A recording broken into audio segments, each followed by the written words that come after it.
在过去的1年时间里小米手机的争议确实挺大。一方面是米 UI 这个内忧，比如说新旗舰软件优化不到位，不同机型系统稳定性呢也不同，会遇到各种奇奇怪怪的 bug。另外一个呢就是888这个外患当然这个外患对于任何安卓旗舰来说其实都一样所以说过去1年时间88机型的价格跳水呢都挺严重的只是小米呢还遇到了部分机型烧 WiFi， 导致小米11系列的口碑分屏是明显不如前代的10系列。那么小米12加米 UI 13能不能一改去年的这些问题呢？一起来看一下视频。近几年，自研芯片呢可以说是手机厂商秀肌肉、展现实力的一个重要途径。从几年前的澎湃 S1 手机芯片，再到 C1 影像芯片，小米呢其实也都在做，但总感觉是雷声大雨点小。比如说 C1 呢只有 Mix Fold 的用了，但是并没有看到它对影像拍照有啥实质性的提升。澎湃 S1 这么多年过去了，也没有看到迭代更新难免给大家一种感觉小米造芯片老是打一枪换个地方，缺少持续性。这次澎湃 P1 小米又换地方了，快充芯片，那么它能带来什么体验上的提升呢？先来看一下充电速度，室温25度环境下打开极速充电模式，小米12 Pro 15分钟充入电量呢是15.1瓦时，完整充满耗时呢是20分钟，略慢于双电芯方案的120瓦，但是比其他60瓦加级别的双电芯快很多。通常来说呢，双电芯方案通过2块电池分摊快充功率，实现了充电速度的最佳化，但同时也需要牺牲一定的手机内部空间，比如说同体积下电池容量更小，同容量下电池体积呢更大。而到了60瓦加120瓦级别，大家往往都是多电荷本方案必然呢也会带来额外的能量损耗以及更复杂的电路设计。所以说在之前120瓦机型上，要么呢就是整机厚度重量有点超标，要么呢就是电池容量低于平均水平。澎湃 P 则是通过一颗芯片实现了多个电荷泵的效果，可以直接把20伏6安的这个输入转化为5伏24安给电池用，配合更高充放倍率的电芯，很大程度上减少了内部的复杂电路，降低了高功率快充方案的内部空间占用。同时呢，也让电池在放电过程中也没有双电芯那种额外的损耗。所以今年4600毫安时电池加120瓦有线加50瓦无线充电的小米12 Pro， 在机身重量厚度方面依然控制得不错这也可能就是目前你能够感知到澎湃 P1 带来的一些收益。如果 P1 芯片能够好好迭代下去，那么充电这一部分大概率会成为小米未来的一个优势。消费者呢也应该能够看到更多手感好、电池大、充电速度快的小米手机。那么这个方案有什么缺点呢？同样是120瓦，小米12 Pro 在极速充电模式下，10分钟充电后，机身最高温度呢是43.5度，iQOO 8 Pro 是41.2度，高速快充阶段整个发热呢会比双电芯略高一些。当然，这里我们也是测试了一波默认不开极速充电的速度，相比开极速充电呢慢了5分钟左右，但是温度呢要低许多，最高呢是38.4度。所以如果不追求极限速度的话，其实这个单电芯120瓦默认使用的体验呢会更好些。两款小屏机型12X和12用的依然是67瓦有线，并且并没有用上最新的 P1 芯片。实测15分钟充入电量呢是8.7瓦时左右，完整充满均耗时43分钟，相比小米12 Ultra 上的67瓦，速度都有所阉割。新机发布之前呢，雷军在微博上做了一个关于米 UI 13大家期待点的投票，结果大部分呢都选择流畅不卡。对于部分用户来说升级米 UI 13呢确实能够改善流畅度，比如说我们手上这台11 Ultra 升级米 UI 13之后呢，感觉确实更加流畅了些。虽然说一定程度上是削减了动画特效，但是相比动效丰富，实际用起来掉帧，那确实还不如先保住流畅度再说。这里为什么要说是部分机型呢？因为从目前的使用体验感受上来说，12 Pro 这个米 UI 13稳定版整体流畅度是明显不如11 Ultra 这个米 UI 13内测版的。在许多应用内的信息流页面，12 Pro 正常滑动呢都会出现比较明显的掉帧，比如说微博，比如说淘宝这些3A 大作。这一方面呢是今年12和12 Pro 系统默认的处理器调度都很松，限制了 CPU 的分值性能比如说X2大核从最高的3GHz 限制到了2GHz，小核中核的频率呢也有所下降，均衡模式下的游戏调度也是各种锁帧降分辨率具体的日常流畅度以及游戏发热详细测试，大家可以看一下我们上期视频，有对这3台机子做详细的分析。另外呢，也和12 Pro 的高刷优化有关，比如说同样是8+1，12用起来就没有12 Pro 那么明显的掉帧感。因为 ARM 这一代 A510 小核和X2大核呢是不再兼容32位应用的，如果你手机上使用的恰好是一些32位应用，那么只能靠3颗 A710 中核来运算，实际流畅度方面呢也会打些折扣。具体到你手机哪些是32位应用，哪些是64位应用，大家可以下载这个软件查看一下。所以快更稳这个口号，就目前12和12 Pro 整体的使用体验来说，这快呢是真没体会到，性能释放弱，温控保守，手动固定亮度的情况下，有些应用呢还会强制降亮度，但是各种稀奇古怪的 bug 问题呢要比之前首发机型少许多。米 UI 13的新字体相比上一代确实秀气了些，但整体的排版要比米 UI 12上呢更加拥挤，大屏的12 Pro 可能还好，但是小屏的12和12X 看起来要费力许多啊，字不但小，还都挤在一起，阅读性呢是比较差的。如果在系统中把字体调大1号，又会显得有些像老年机啊，并且许多第三方 App 呢并不会跟随变化。虽然说小米在发布会上强调6.28英寸不算小屏啊，但这不代表就可以把大屏手机上的文字排版、输入法布局照搬过来，还是得做好针对性的显示排版优化才行。既然说到小屏了，那么这一次12X 和12的屏幕显示效果肯定是大伙比较关注了。毕竟从上一代的 2K 120赫兹 E4 AMOLED 变成了华星光电 Full HD+ 的 OLED。亮度上，12X 和126个区块平均分值亮度呢，分别是877尼特和897尼特，这个成绩呢比不少 E4 AMOLED 还强一些啊。亮度的均匀性方面也有进步，比如说之前10 Ultra 上的华星光电屏幕高低亮度差呢有93尼特，这次12和12X 高低亮度差呢分别是33尼特和58尼特。屏幕本身尺寸呢不算大 ，Full HD+ 分辨率加上华星光电的珍珠排列，折损之后呢，实际换算下来大概是331 PPI， 不如去年的11，但是会比6.5寸以上的 Full HD+ 屏幕呢略好些。色准方面呢，两者表现都还不错，默认是3.5左右，原色模式呢可以达到1.1啊，全部都有做精准校色。所以以上这些实测数据来看，今年12和12X 这两块 Full HD+ 屏幕表现呢其实还算不错，但是呢缺点也有，比如说屏幕的可视角度依然要比三星的 E3、E4 柔性 OLED 呢要差一些。倾斜之后，屏幕的亮度衰减会相对比较明显，屏幕整体的通透度呢也不如三星 E3。另外呢，就是老生常谈的 DC 调光和高刷不可兼得的问题了。12和12X 默认是70尼特以下是低频 PWM 调光，手动选择 DC 调光之后，刷新率呢会自动降到60赫兹。卡 bug 的方式虽然说能够实现120赫兹加全亮度 DC 调光，但是只要一锁屏又会回到低频 PWM 调光。再来看一下12 Pro， 三星 E5 发光材料，6个区块平均分值亮度呢是1016尼特，再一次刷新了我们屏幕的亮度榜。那么代价是什么呢？可视角度。和我们之前测试过的一部分 E5 屏幕一样，微棱镜技术呢可以让屏幕在相同功耗下屏幕亮度更高，但是可视角度明显倒退了。对比去年的小米11，12 Pro 在倾斜45度的时候就会出现局部的偏蓝现象。iQOO 8 Pro 的 E5 呢则是偏红，所以论实际的屏幕观感效果，咱们觉得今年12 Pro 这块 E5 呢是不如去年11系列上那块顶级 E4 的。另外呢，由于 LTPO 的关系啊，目前 OPPO 一加呢是直接砍了这个 DC 调光，iQOO 和小米虽然说有 DC 调光选项，但都只是降低占空比和波动深度的假 DC， 实际上呢依然是全亮度低频 PWM 调光。此前小米11系列是可以做到全局 DC 的啊，所以说对于频闪敏感的用户来说，今年12 Pro 的屏幕就需要结合自己的情况斟酌一下了。LTPO 这个词呢，从去年开始就已经是频繁的出现在各家手机厂商的发布会上，美其名曰是刷新率自适应更流畅，同时更省电。但一年时间过去，大家也都发现了，除了 iPhone 13 Pro 系列上的 ProMotion， 安卓这边的 LTPO 大部分都是 LTPO 了个寂寞。那么这一次小米12 Pro 上的 LTPO 2.0 有没有进步呢？这里我们挑选了7类，总共28款 App 进行测试。首先是大家买到手机之后，系统默认设置了智能刷新率模式。小米12和12 Pro 都存在大量应用锁60赫兹，骁龙8系列12X 反而更好些，比如说滴答出行、京东、拼多多没有锁。重灾区音乐类、视频类、地图类全军覆没啊，所以说默认这个智能刷新率、高刷体验割裂感是非常明显的。而且小米12 Pro 在有些应用里，即便是有高刷，上限呢也只有90赫兹。默认状态下，这3台机子高刷体验排名是12X好于12，好于12 Pro。手动打开120赫兹之后，锁60赫兹的应用呢，主要集中在地图类和视频类。B 站可以120赫兹运行啊 ，UIT 呢依然只有60赫兹。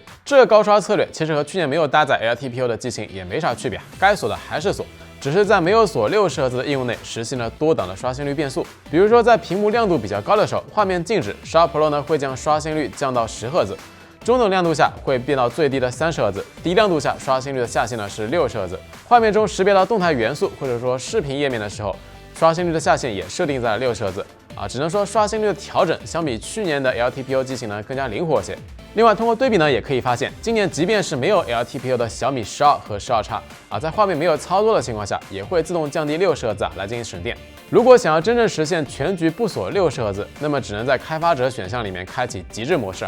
但是代价是12 Pro 亮屏续航会从原本的5小时16分下降到4小时34分。简单来说呢，就是从去年的88到今年的8进1机型，高刷体验好的机子依然是寥寥无几。很多机子消费者买到手，默认状态依然是残废的高刷。究其原因呢，还是芯片太烂，日常使用功耗下不来。LTPO 2.0 省下的电还远不够8进1来吃啊，最终只能到处收刮一点电量，能省一点呢是一点。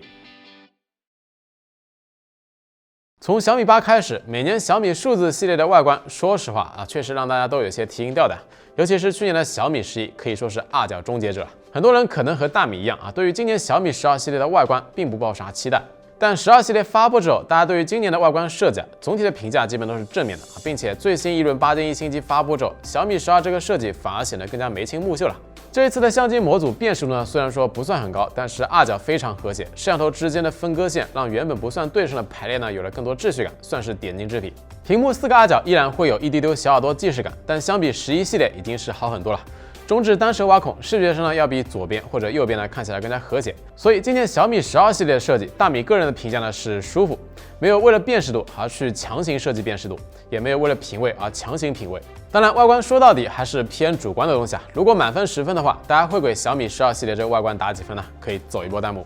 需要注意的是，同样是 AG 玻璃后盖，12叉的玻璃表面呢会更加细腻光滑，摸起来会有点类肤质的手感，但是呢也容易留指纹。12和12 Pro AG 玻璃雾度更高，日常使用呢基本不怎么沾染指纹。这次绿色素皮版整体饱和度呢比较低，看着比较素雅，有点莫兰迪色系的感觉蓝色 AG 玻璃版调色呢也比较清新，调色方面小米总算是找到有审美的人或者说这一次最终拍板人的审美终于是在线了。相对于外观，这一次小米12系列的手感反而值得吹一波。12和12叉重量都是180克不到，厚度呢在8.2毫米左右，宽度呢是70毫米。上一次遇到握感这么爽的手机还是魅族18，而且这一次12系列3款机子中框屏幕背板的衔接过渡都比较顺滑，握上去呢没啥割裂感。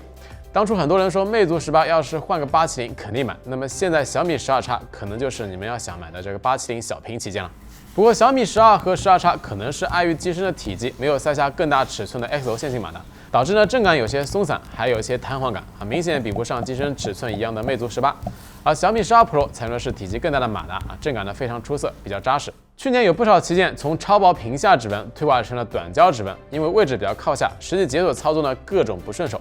今年小米12 Pro 依然是超薄屏下，但是比较迷惑的是12叉和12竟然变成了短焦指纹，解锁体验呢是直接开倒车理论上小米去年就没有出过短焦指纹的机子，不存在清库存，除了省成本扣利润也没有啥其他说法了。扬声器方面，3台机子呢都是双扬哈曼卡顿调音，不过很遗憾，小米12 Pro 依然没有撼动小米10S 的音乐手机地位。实际效果呢，大家可以戴上耳机。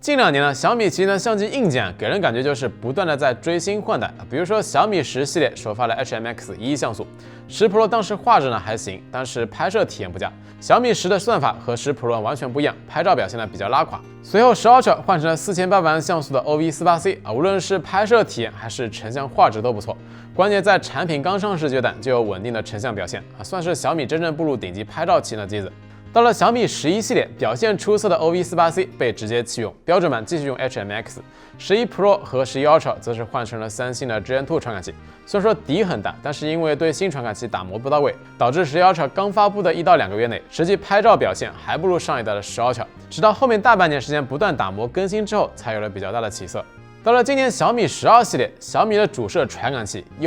又更新了。12叉和12变成了 IMX766，广角和长焦微距依然维持11的规格，而12 Pro 的主摄则是换成了索尼的 IMX707，广角和长焦都是5000万像素。乍一听好像和主摄差不多，但实际上这2个5000万像素呢都是 GN1 传感器，尺寸呢要小许多。那么实际拍照表现到底怎么样呢？先来说下12和12 Pro 拍照进步的地方。首先是夜景的拍摄体验上，之前小米机型晚上触发自动夜景模式之后，需要动画在前台转一圈之后才能进入下一张拍摄，会卡前台快门。但今年12和12 Pro 都做了改进，拍完一张照片之后可以继续按快门拍下一张，多帧堆栈后台排队合成，实际拍摄体验呢是改善挺明显的。不过12X 算法还是和上一代差不多。长焦方面，12 Pro 这个2倍长焦整体的规格，说实话还不如当年10 Pro 上的 IMX363，底更小，依然没有光学防抖。白天光线正常的情况下，也就比11 Ultra 大底裁切呢略好些，当然要比 MX Series 的2倍呢裁切要好许多。而到了晚上，画质就比较惨了，噪点比较明显，很多场景呢还不如主摄的数码裁切。你说它凑数吧，肯定不是；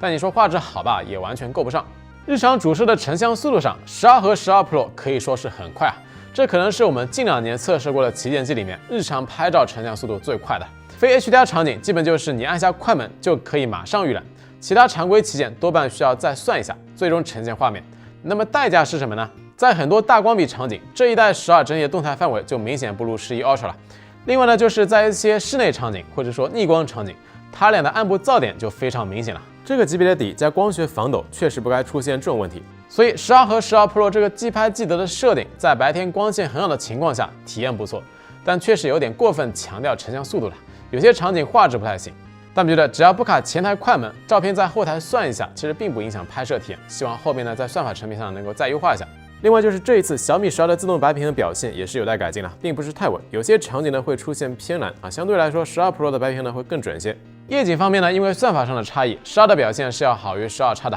理论上12 Pro 更大的底要比12呢有更好的降噪和细节表现，但实际对比来看，两者夜景画质呢也是比较接近的。12 Pro 更大的底好像也是倾向于用更短的时间去成像，而不是用来提升画质啊，这点倒是和 iPhone 13 Pro 有点类似啊。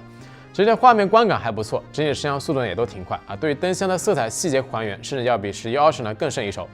不过目前系统版本呢，12 Pro 夜景偶尔也会出现一些抽分，比如说同一个场景，前一组拍出来是这个效果，但重新拍一组呢是这个效果。超广角的算法层面，12和12 Pro 基本接近，都做了自动夜景模式，小图观感还行，但是放大看细节的话，相比11 Ultra 差距还是挺大的。一方面呢是传感器本身有差距，另外呢就是12系列的超广角都是没有自动对焦的，泛焦拍摄画面看起来呢会比较肉。12 Pro 和11 Ultra 因为主摄底都挺大，拍摄近距离平面物体时呢免不了边缘模糊，这个时候11 Ultra 可以切换到大底超广角缓解下，但是12 Pro 呢就不太行了。总的来说呢，就12 Pro 的相机规格来说，主摄夜景表现不错，拍摄体验呢有进步，但是白天呢太过于强调即拍即得了，有些场景噪点比较明显。12整体好于12X，但是白屏呢有待改进。所以回到开头的问题，小米12系列加米UI 13解决了去年的这些问题吗？从实测的结果来看，8进1这个外音依然是无解，甚至对于小米来说，性能释放变得更怂了。而且小米12和12 Pro， 即便是在限制 CPU 性能的情况下，续航呢也都很一般，明显不如8系列12X。大号的12 Pro 游戏表现呢比8进行略有进步，但是也不如865的10 Ultra。而小号的12游戏表现就是各种拉垮开倒车了，这点估计也是很多首发没有测12的一个主要原因。那么米UI这个内因解决了吗？目前测试下来呢，奇奇怪怪的 bug 问题是少了，但是新机的优化问题依然存在。比如说小米12 Pro 作为这次3款新机的最高规格版本，日常流畅度表现却是最差的。有些 App 的信息流页面滑动呢，总感觉是一顿一顿啊，没有做好优化工作。讲道理啊，888加120赫兹都比你更流畅，那我是认这个寂寞。所以8进1的这2台小米新机，大米是不推荐大家现在入手的，因为现在早买不一定早享受，但晚买肯定可以享折扣。相对来说，这次表现比较靠谱的还是小米12X。870加持下，无论是日常使用的发热还是游戏续航表现，都比12稳许多。日常使用手感呢确实挺好啊，算是比较均衡的小屏机型。不过结合目前870普遍的售价来说，3199的起售价，横向对比来看呢，少了一些竞争力。618期间如果价格能够下来的话，还是比较值得推荐的。所以说到底，什么才是高端旗舰呢？对标苹果就高端了吗？肯定不是。配置高就高端了吗？肯定也不是。一款机子能够站在什么价位，受不受消费者欢迎，是一个多维度的结果。品牌效应、产品力、质量售后、软件稳定性，独有的技术卖点相辅相成。是不是高端旗舰，其实不需要喊口号，做到以上这些，自然就成了高端。OK， 那么以上就是关于小米12、12X、12 Pro 这3台机子的全面体验和深度评测了。喜欢视频的同学，还希望能够给个3连支持一波，这是我们继续更新视频的最大动力。那我们下期视频不见不散，拜了个拜。